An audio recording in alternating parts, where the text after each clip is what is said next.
It's time for another edition of Lewis at Large, 60 minutes of smart talk radio featuring guests from all walks of life in conversation with your host, Warner Lewis. So sit back and lend us your ears for the next hour. Now here with today's first guest is the host of Lewis at Large, Warner Lewis. Well, welcome everybody to another segment of Lewis at Large. Yours truly, Warner Lewis from the flight deck. And of course, that means some very smart talk radio is in your future in this segment. Certainly no exception. We are so pleased to have our friend Toni Tennille, best known for 1970s and 80s chart-topping hits, including, of course, the iconic Love Will Keep Us Together, which as a DJ in my early 20s, played more than 400 or 500 times a day, as required by our program director. Also, she had a hit series, TV by the same name. She was classically trained as a pianist. She's a prolific songwriter, and she's released numerous solo albums celebrating romantic music, a big band in the American standard. She is now living down in Florida, and she enjoys working with Australian shepherd dogs, which we will certainly talk to her about, and a brand new memoir that came out recently called Toni Tennille, a memoir. Should be an interesting conversation indeed. Toni, how are you, my friend? I'm doing great, Warner. Thank you so much for having me on this morning. I appreciate it. Well, I know you've done many of these, but we appreciate you being here. We will certainly ask you at least one question no one has asked you yet, but some of these will be easy for you. You were born, I believe, or you're from Montgomery, Alabama, correct? Yes, I was born and raised there. I lived there from the time I was born in 1940 until moved to California in 1960. Okay, so I'm curious as to, coming from the state of Kansas, and I think I could liken this in some ways to Alabama, music was probably not the first subject that people talked about. And tell us a little bit about your entry into the world of music, why it was so important, and how that career, particularly, Toni, in the early years, how it developed. Well, music was always a part of my family. People say, when did you start singing? And I say, when I popped out. I mean, that's not exaggerated, really. I have three sisters. They all have lovely voices. We all sing. My father was a big band singer. In the late 1930s, he sang with Bob Crosby and his Bobcats and was on his way to being a star. I totally believe it. You can find his voice on YouTube with some of the recordings he did with them. Frank Tennille was his name. And my mother also studied piano for a while. She and I did some duets together. Mother really helped me most of all because she had one of the first television talk shows ever in the country. It was on the NBC affiliate in Montgomery. And she was on 5 days a week, half an hour, live every day, including the commercials. And there were no cue cards. She had to memorize everything. It was wonderful to watch her work, and that really helped me later on. Was songwriting something that was important to you, or being a musician? Did you have a first love? Well, piano was my first love. Piano and singing. I loved singing. I actually didn't write my first song until I moved to California. I just had never tried before. I just sang, mostly what I sang when I was young was the music that Daddy raised me on that they now call the Great American Songbook, which is, Gershwin and Jerome Kern and Johnny Mercer and all those great writers. But, of course, I also loved the pop music of the 50s because that's what they played at our proms. And, we heard all those wonderful things, so I was into that as well. Singing was first because it was easy for me. I just was able to do it. And when I went to Auburn, as my father had before me, I sang with the Auburn Knights Orchestra, which is a big band playing, that great big band music, and they're still in existence today. And my father was their first vocalist, so I followed in his footsteps in that way. So I would say I'm pretty well rounded in the things that I love, and music is it for sure. You came from a musical family. Was radio a big deal? Listening to the music on the radio, was that also important? Oh, of course it was. Oh yeah. Now I will say that people, it seems that most of the guys I knew were into the heavy duty, into the AM music at the time, more than I was. But I eventually started listening to the pop music of the day that was on the radio, and that was a big deal. Yeah. Was the move to California prompted by music? Tell us a little bit about that. Well, not really. My father, when he was a young man, and he'd been out there on the road singing and, doing all sorts of fabulous show business things, his father died when Daddy was in his 20s. And his mother insisted that he come back to Montgomery and take over the family furniture store. And Daddy, I know it broke his heart, because what he loved was singing. He loved the show business, and he kept in contact with all the people he knew during that time for the rest of his life. But he was not suited to running a business. He just wasn't. He didn't have a business head. And slowly the furniture store was unable to make it, because Daddy bought the furniture he loved, the expensive, beautiful furniture, not necessarily what his clients could afford to pay, and that was the main thing that was wrong. And so he.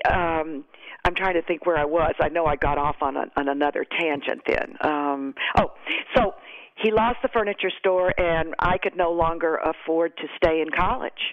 I was barely hanging on anyway by the time I was there, because the furniture store had already gone under, and my family had all moved to California because Daddy got a job with North American Aviation there. And so that's what happened. He just we couldn't afford it, and so that was what happened to me. Well, lots of career questions I want to talk about, but I also for sure absolutely want to explore this brand new work called Toni, Tennille, a memoir, and the subject is real, but it is also very serious. And if you would, Toni, set up for us a little bit about, again, it is about your relationship with Daryl Dragon. Tell us about that, and let's do some setup there, and let's explore that subject. Okay, well, I had moved to California, and I had been married. I was married when I was pretty young. My sister Jane got married first, and then I sort of thought, well, I'm the oldest. Shouldn't I get married? And I was dating this guy that was a musician that my mother didn't care for. But I don't know why I married him. We had nothing in common, but eventually that marriage ended. So I was alone, and I had written a musical with a director at South Coast Repertory Theater down in Southern California. Now, right now in Costa Mesa, California, South Coast Rep has a gorgeous building. I mean, it's beautiful where they do all of their plays, and they have become a Tony Award-winning regional theater. But in those days, it was run out of a storefront, and we were just having fun. We were doing plays and doing acting lessons, and one of the directors there said to me, I'm writing a musical about ecology, and I need somebody to write the music. I've got the lyrics in the book. Do you want to do it? Well, I really had only written a couple of songs up at that point, just for fun, and I thought, well, this will be a challenge. So I wrote the music. He loved it, and to make a long story short, we ended up in a professional production. We opened in San Francisco in 1971, and we were getting ready to move the show down to Los Angeles. But we needed a new keyboard player because the guy in San Francisco couldn't go with us. Somebody recommended this guy who was with the Beach Boys, had been with them as a backup musician for, 5 or 6 years, and the boys were taking a break, and he was available. So he heard a recording I made of the songs, me singing the songs I'd written for Mother Earth. So he was interested. He flew up to audition for me, and I hired him. And that's when I first met Daryl Dragon. And I was instantly amazed by the way he could play and the way he kind of told me little musical jokes. When he was auditioning for me, he was playing, what was the score. But then he would, in the middle of it, just do some wonderful, silly little thing that made me laugh. And I thought, well, this is a really interesting man.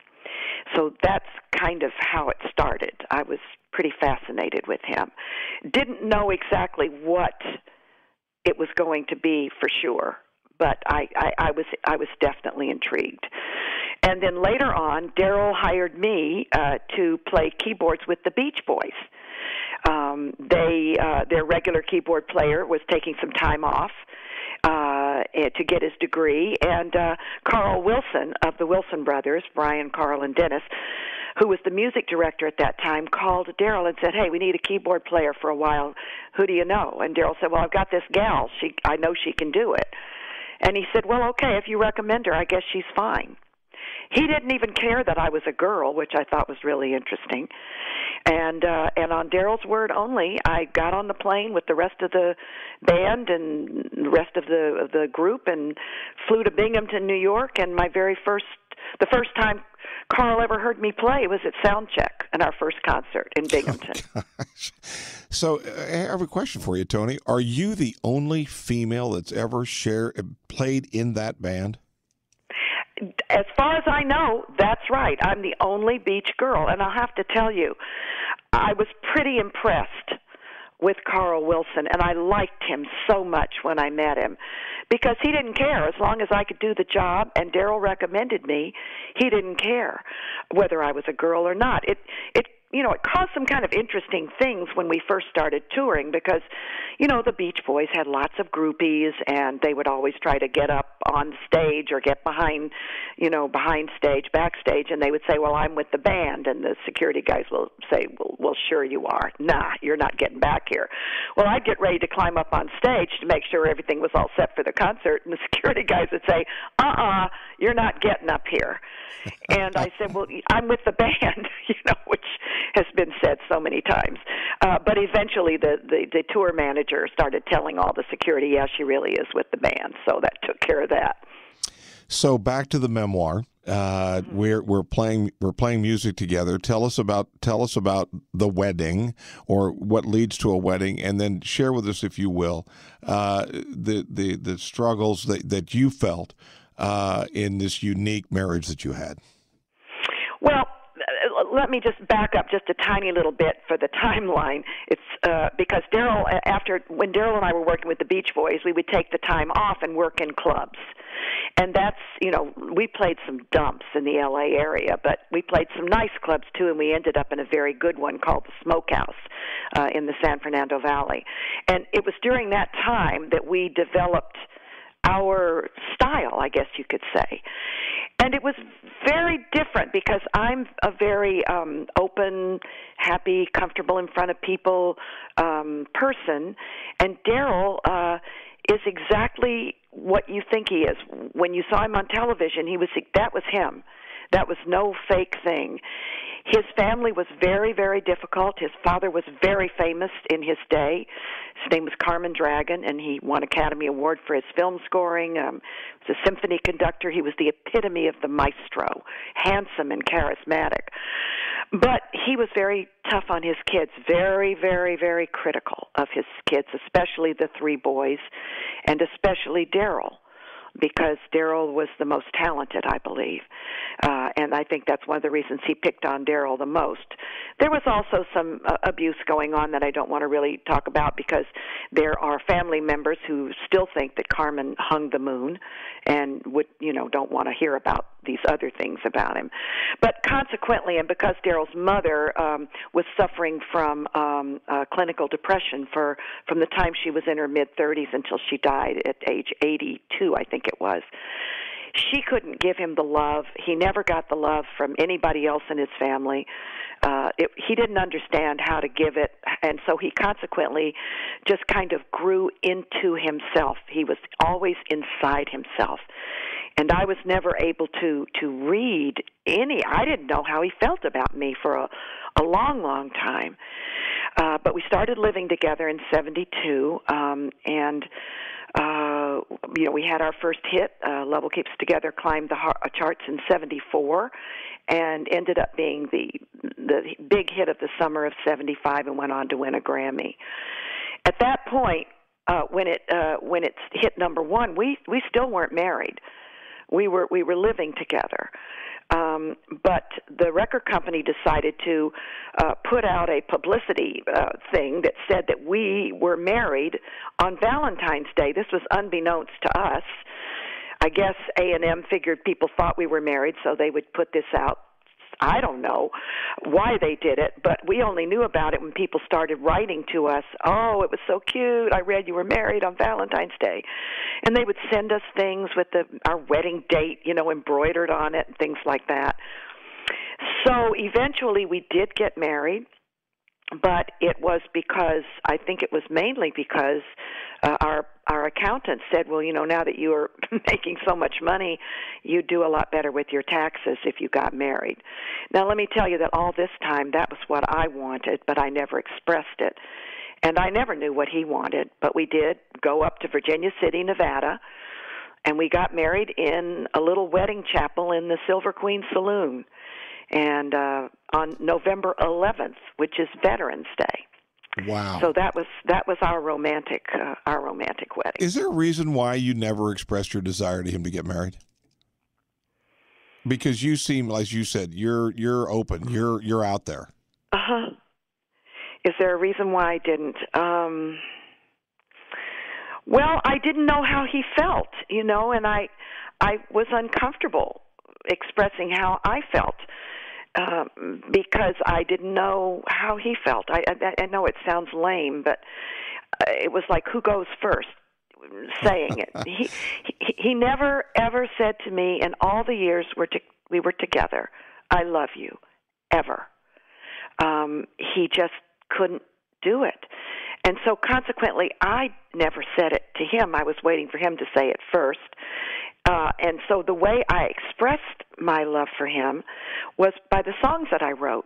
The first song I wrote for him, The Way I Want to Touch You, was all about my longing, my yearning for his love, his emotion. I don't know, the best way I can describe it for younger people is if you're a fan of The Big Bang Theory, which I am. I love that show. I love geeks and nerds. Those are my favorite kind of guys. But there's a couple on there. Have you ever seen it? Oh, yeah. Okay. Amy and Sheldon. Sheldon is a theoretical physicist who is very much the way Daryl is, only Sheldon is a lot chattier than Daryl is. And Amy was me. I mean, she was a microbiologist who believed that she could, if she just had enough time, she could bring Sheldon around and win his love and teach him what love was. So that's pretty much when I saw the show and saw them, I went, oh my goodness, that's me and Daryl. I'm definitely Amy.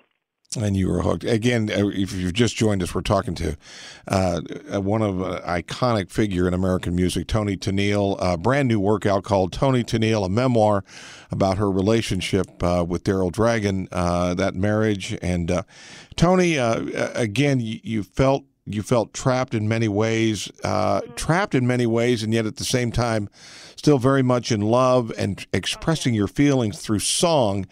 Tell us about what did you do sort of to cope beyond writing songs? You cope, and then tell us how all of this sort of ends, so to speak. Okay. I coped and I hoped.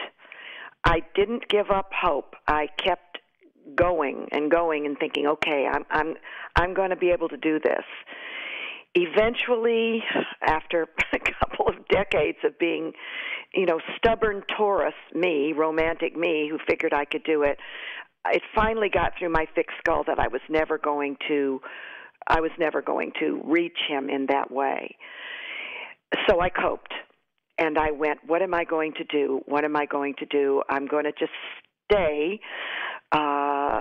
Because at that time, when our stuff slowed down in the mid-'80s, and we'd still go out and occasionally do concerts, but, I kind of began doing my own thing. I sang with symphonies and big bands and sang the music that my dad taught me that I loved so much.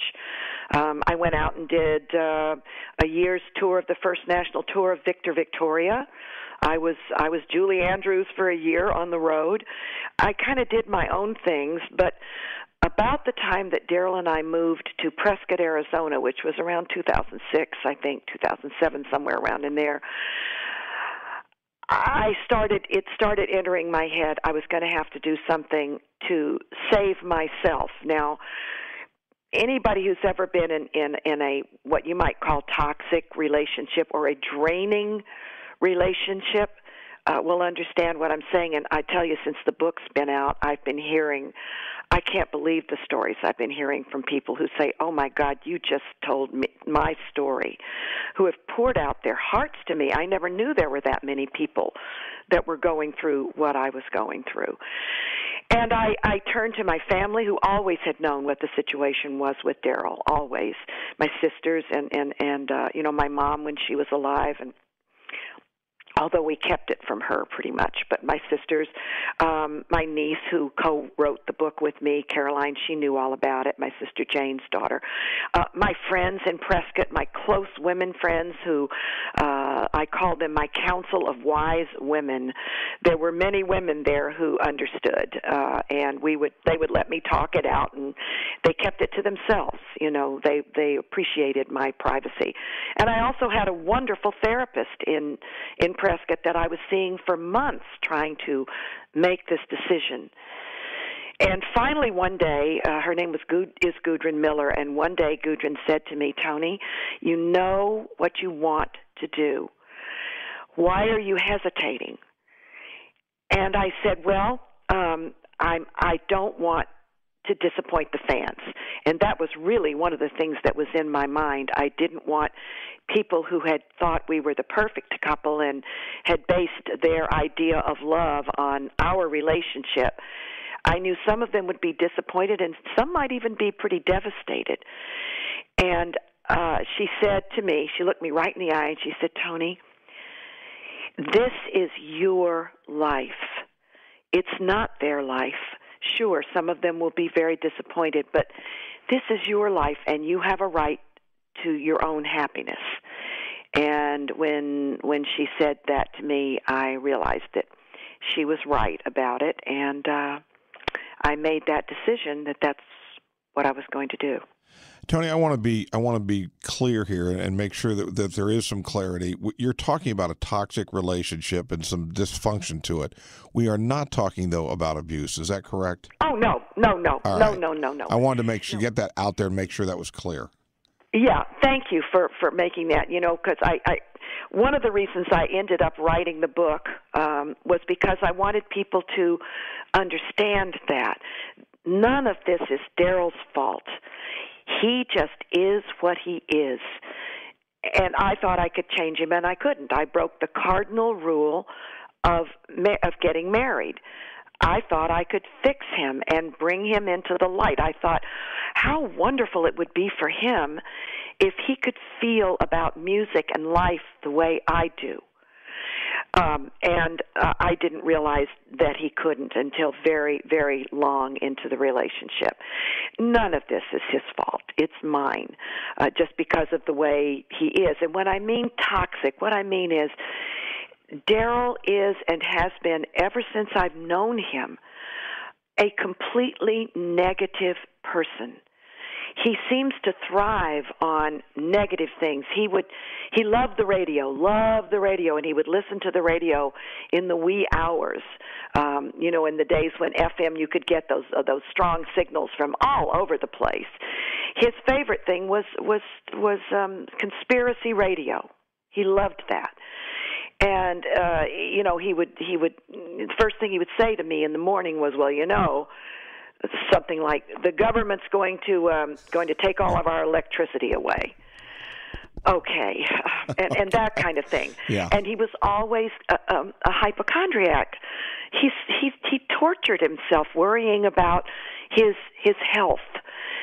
Every day he would tell me some new symptom that he had read on the internet or heard on the radio, and nothing I could say would ease his anxiety. There was nothing I could do.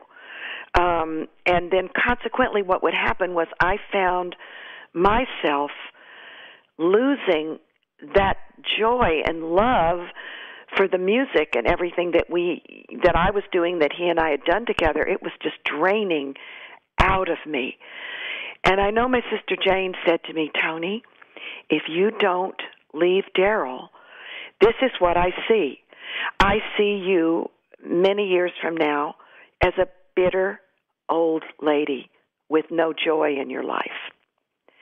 So that's one of the reasons I looked at myself and I said, this, when I made this decision or started thinking hard about it, I was in my 70s, early 70s, and I was thinking, okay, how many years do I realistically have of being healthy and strong and able to do the things I love to do? 15? 20 years? I don't know. But I made the decision I wanted to live them in joy and love. And I wanted to be with the people who loved me and cared about me and showed it to me. So once that separation happened, while there's maybe depression and some separation anxiety, it had to have felt like almost the weight of the world was off your shoulder, it seemed. It did. And especially when I began to hear from our readers, people who had read the book, I would say 90% of them understood exactly what I was saying. They understood my line of thinking, my way of thinking, and they supported me, if not only, actually telling me their own stories, which I got so much of. Of course, there were the others that there were the ones who would say, who cares what that old lady thinks, and, who cares? She doesn't deserve a life. She shouldn't have left him, and that kind of thing. But that was small. And I always attributed that to people who had no way of putting themselves in somebody else's shoes. That's the way I've always tried to live my life. I've always tried to understand why people do the things they do that I think I would not do. Why did they do it? I tried to understand. It's empathy, and you either kind of have it or you don't. I'm an empath, I guess they say. What about the relationship since the separation? We talk at least once a week. No more than 10 days go by that we don't talk. He still lives in Arizona. He still lives in Prescott. And, of course, I'm living 2,500 miles apart from him now. It's interesting to explain how I'm seeing a little bit of a change in Daryl. First of all, when I knew I was going to write the book with Caroline, I told him, I said, Daryl, I'm going to write my memoir. And I said, I am going to tell what it was like from my point of view, so you might understand my point of view. And he said, I'm not worried about that, because I know you're a straight shooter and you always have been.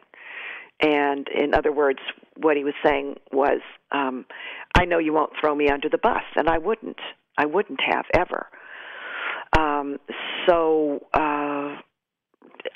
And then I went, when Caroline and I went to New York about a month ago to do promo for the book, and then later on to L.A. We were driving to the airport to come home from New York, and I called him from the car.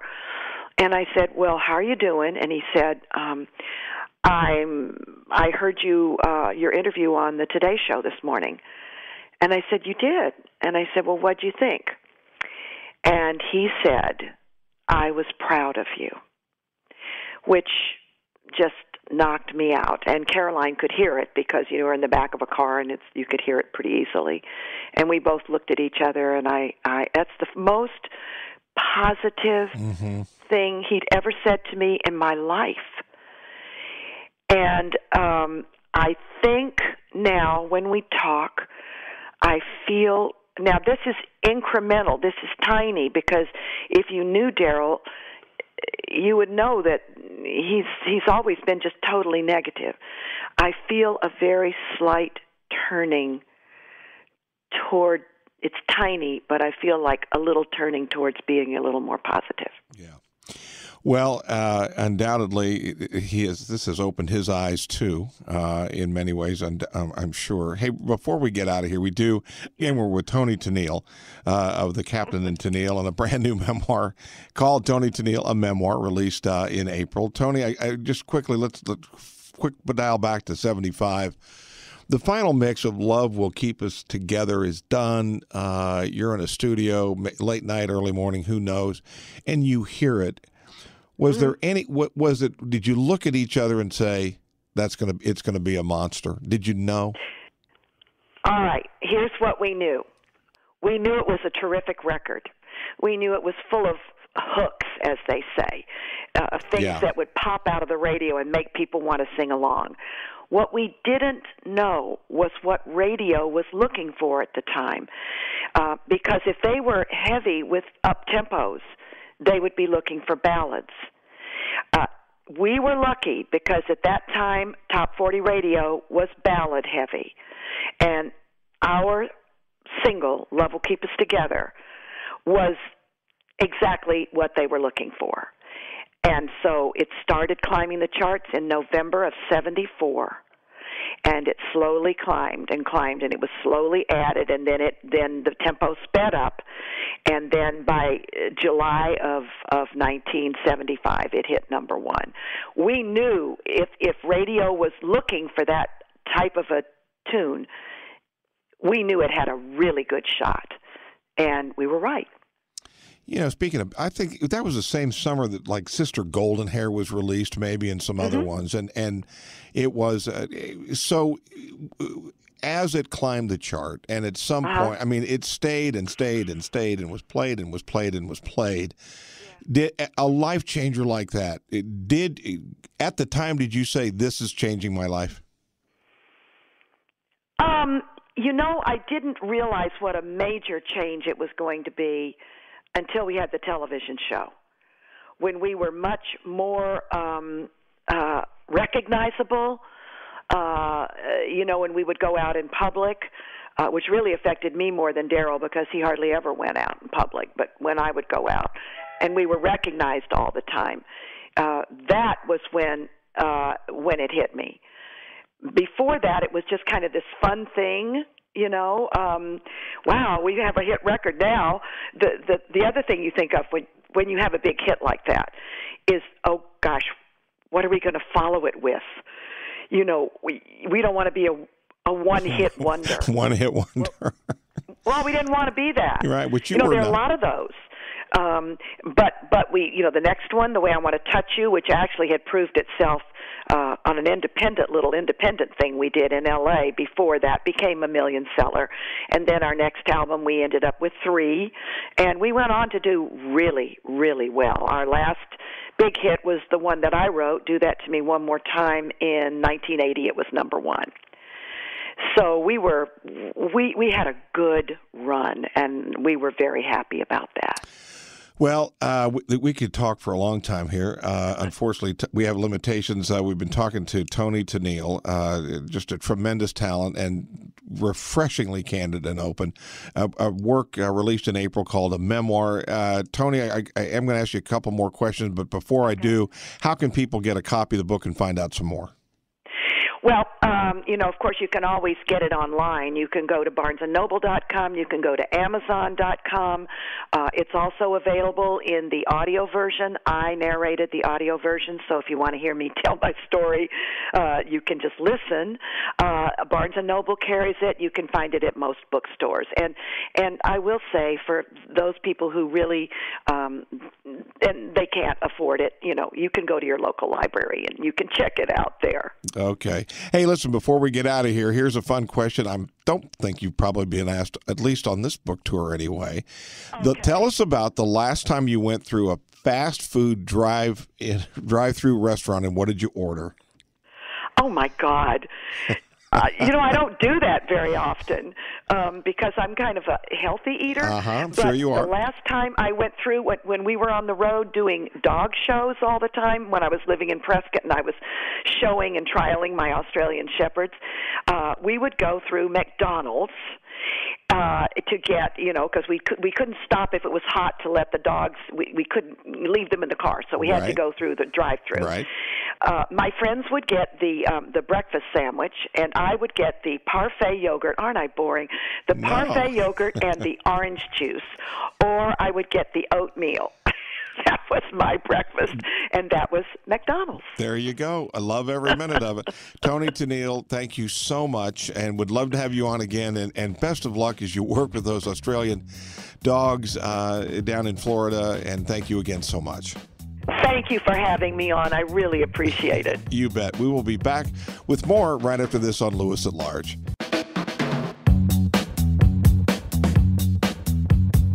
Well, welcome everybody to another segment of Lewis at Large. Yours truly, Warner Lewis from the flight deck. And of course, that means some very smart talk radios in your future. And this segment, certainly no exception. Very pleased to have with us Colonel Toni Deane. He's a veteran of the Cold War, Operation Desert Shield and Desert Storm, Operation Joint Guardian from Kosovo, and Operation Iraqi Freedom. He has served in numerous armor and cavalry leadership positions for over 28 years. In June of 2005, he assumed command of the 1st Battalion, 35th Armor Regiment, Task Force Conqueror, and in May of 2006 deployed that battalion to Iraq. He has a brand new book out, a fascinating one indeed. It's very interesting. Basically, it's a roadmap to peace in the most dangerous city in Iraq. Again, Colonel Deane, how are you, my friend? Oh, I'm doing fantastic, and thanks for having me on.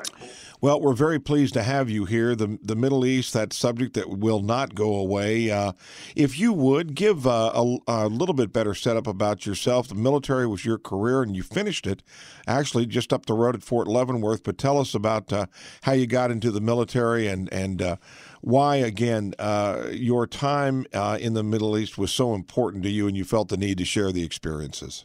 Well, like you said, I'm graduated from the University of Nebraska, and I kind of didn't know what to do, and I joined the ROTC program, and I went on active duty, and I never thought I was going to make a career out of it, but here, 28 years later, there I was. But the reason I wrote the book was we found ourselves in May of 2006, we were deployed into Ramadi, which at the time was considered the most dangerous city in the world. And it was formerly under al-Qaeda control. The terrorists were very close to declaring it a caliphate, which they did a couple weeks after we arrived. And a lot of people thought the war was lost. And there was, if you look back in the press, a lot of people saying the war in Iraq was lost. And I said, that's a lot of parallels to today.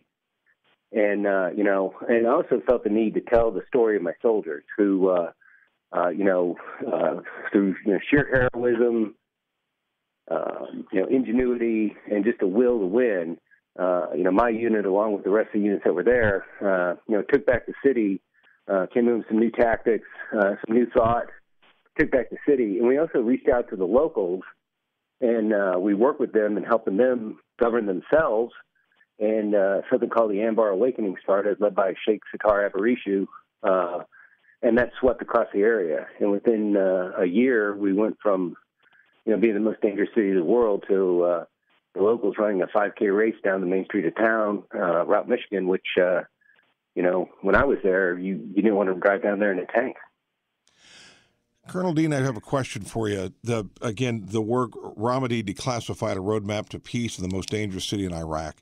You were in the military for 28 years, saw a lot of theaters of war.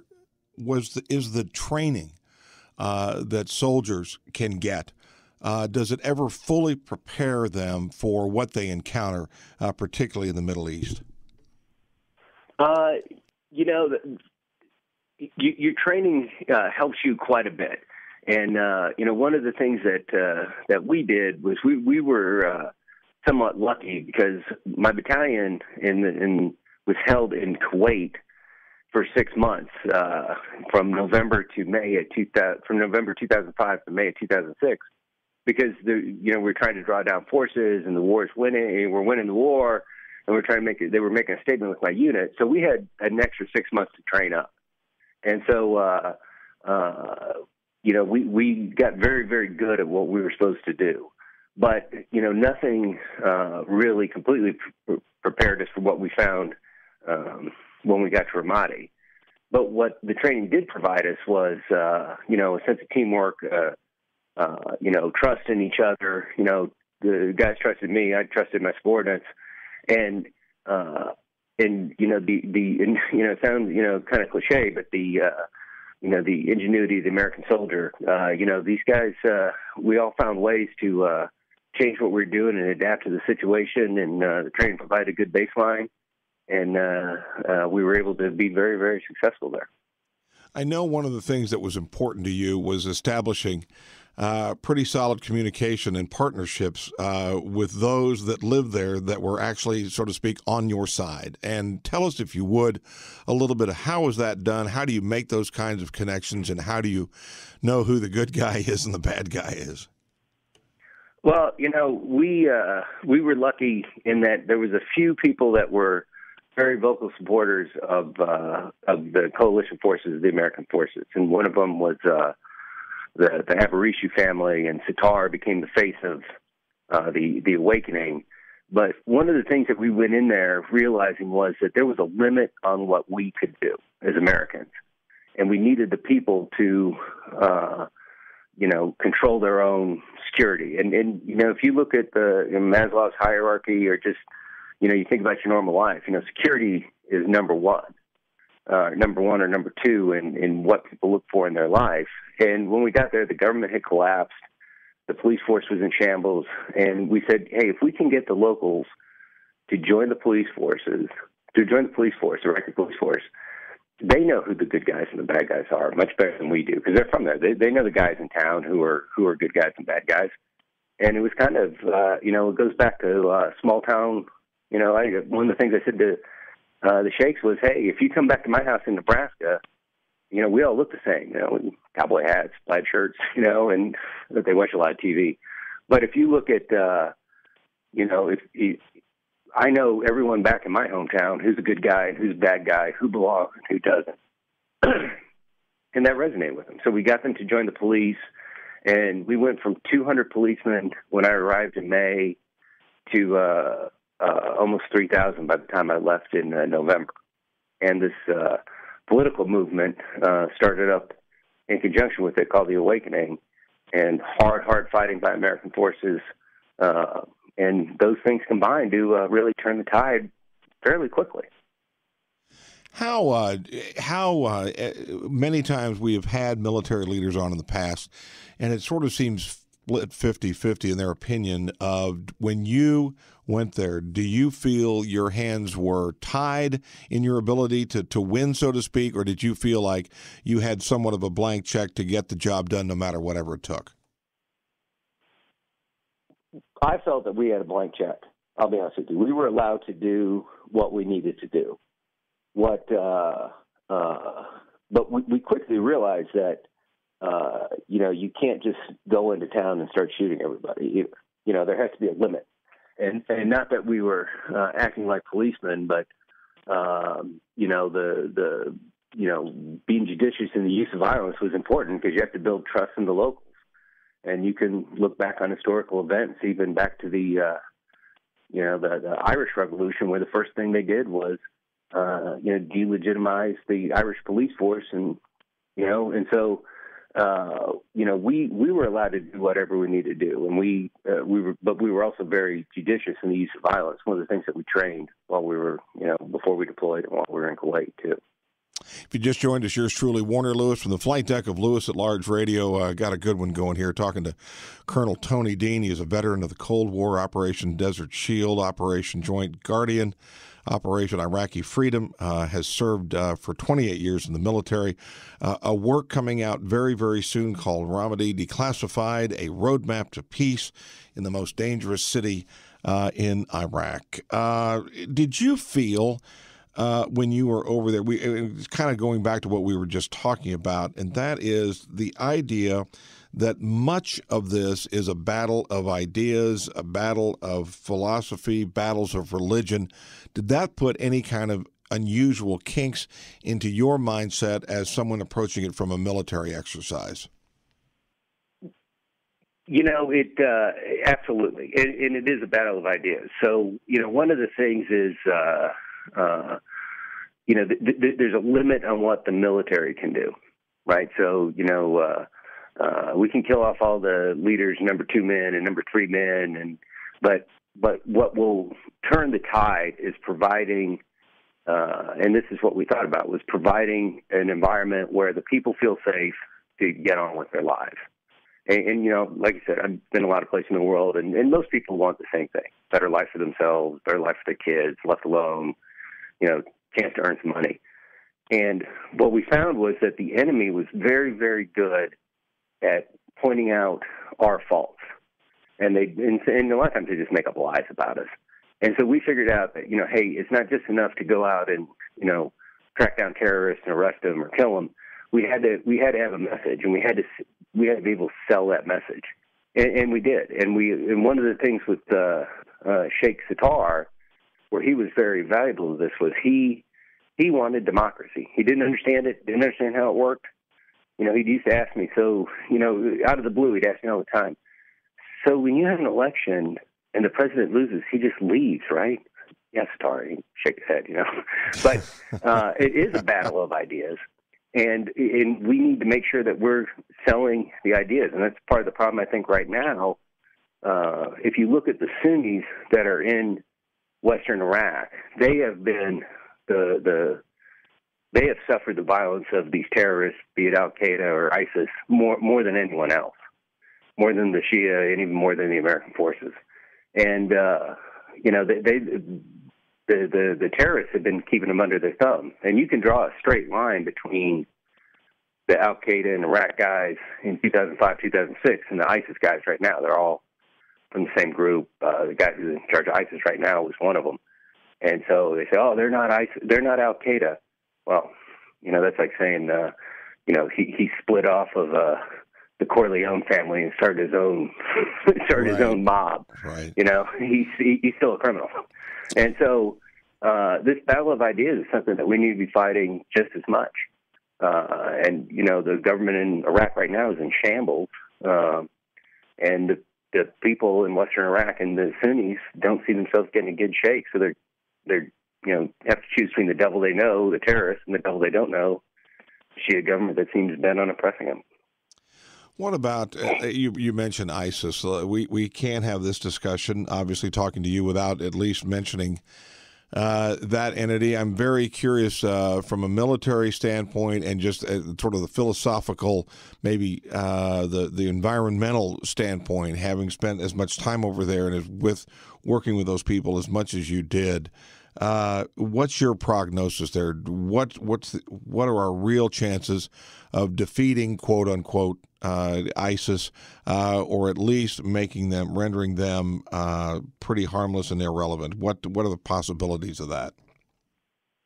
Well, the defeating ISIS is sooner or later that will happen.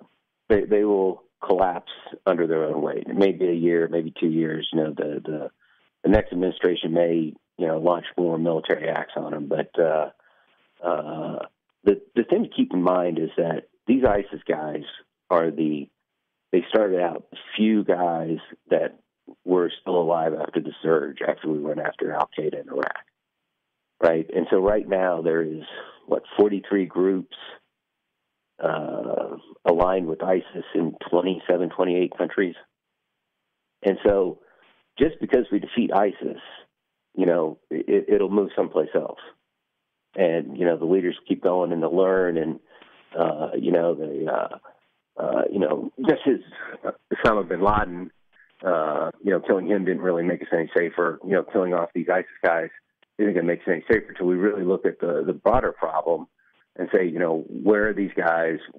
What's motivating people to join these things? And how do we counter that message? And which people do we need to use words to get back on civilization side, and which ones do we need to hunt down?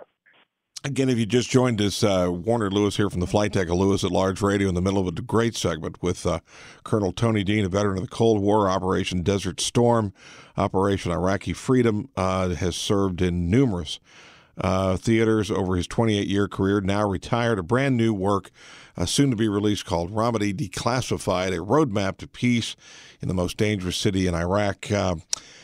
Okay, Colonel Deane, we're in election year. The presumed nominees, Donald Trump and Hillary Clinton.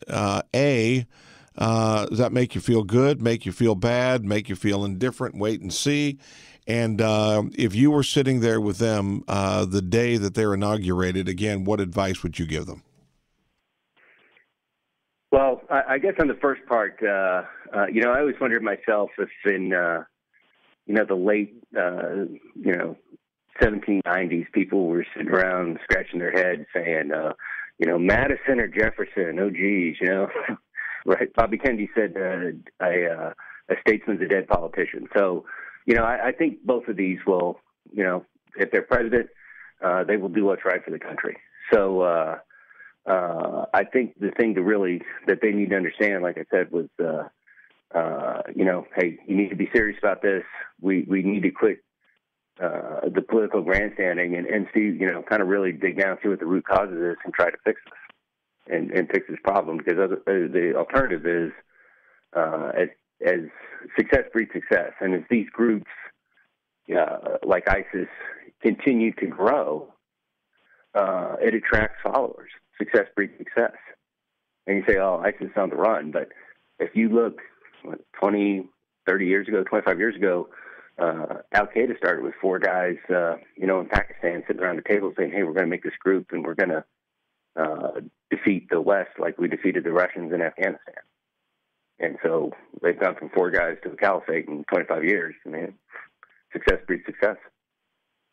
What about, again, and this is looking back on your career of almost 3 decades in the military, not only on the front lines, but also working with lots and lots of different military situations. I'm curious as to, do you believe today's United States military is A, adequately equipped, adequately politically backed, adequately funded, within reason? And if it's not, what needs to change? Well, I've been out for going on 5 years now, so my thumb isn't on the pulse, but the pulse of the Army like it was. But I think I saw the other day that the Army's at its lowest level since before World War II. So I think we're asking a lot of the men and women who volunteer to protect our nation, and we're running them ragged. So I think there probably needs to be more of them. And the funding, I think, we need to take a good hard look at funding, and there needs to be a lot more money put towards modernization of maintenance and training and things related to the soldier. And I think the other part of that, though, we really need to take a look at our expense budget and, bring in some accountants and see just where is every dollar going, and are we spending money on the right things, too. Not that we'd sit around and wait for it, but I'm curious also, is your opinion about the cooperation and help that we get with allies around the world, in particular when it comes to the Middle East. Are we getting help there, or are we really leading the charge? Well, I think that we are getting. I mean, from what I read in the paper, it seems like these other countries are very helpful. And, and it's different levels. There's different, for each country is a little bit different. But I think, if the more, the Americans need to take a leadership role in bringing together this coalition and then supporting the people that are fighting in the coalition. And I think that's where, when we talk about American leadership, it isn't that we need to send our entire army over to the Middle East. It's we need to, show that we're serious about what we're doing over there, and then, get our allies in line. Well, it is unfortunately, a subject that we'll be talking about, I believe, for years, if not decades to come, but certainly appreciate the insights and observations of Colonel Toni Deane, again, a veteran of the Cold War and Operation Desert Storm, amongst others. A brand new work coming forth called Ramadi Declassified, a Roadmap to Peace in the Most Dangerous City in Iraq. Colonel Deane, how can people, tell us a little bit more about the release date on the book, and how can people find out a little bit more? Yeah, so the book will be released over Memorial Day, and if you can go to my website, ramadideclassified.com. If you go there, you can find a link to buy the book, and it tells a little bit more about the story, or you can order it by phone at 1-800-BOOK-LOG. But if you go to the website, RamadiDeclassified.com, and you can, read some of it. We got some great reviews early on, and you can check out some of the reviews. Check out there's actually a bunch of pictures there that I took most of them are in the book, and kind of see what it was like over there. And like I said, it's not just a textbook on what happened in the Middle East. It also tells the story of the soldiers who were there, sacrificing and, refusing to lose. Well, we appreciate, obviously, your service to the country and, frankly, to the world. I'm curious. You've been on the ground in very real combat in the Middle East. You spent 28 years in the military. So what does now citizen Toni Deane do? Well, I do some consulting work, leadership, management kind of stuff. Actually did a little political help a guy run his campaign, and the nice thing about being retired currently, kind of do what you want. So, author, consultant, trophy husband. Armchair quarterback, indeed. Trophy husband. I like that. That maybe should put that on your business card. Hey, again, thank you so much for your time, and I would love to have you back on.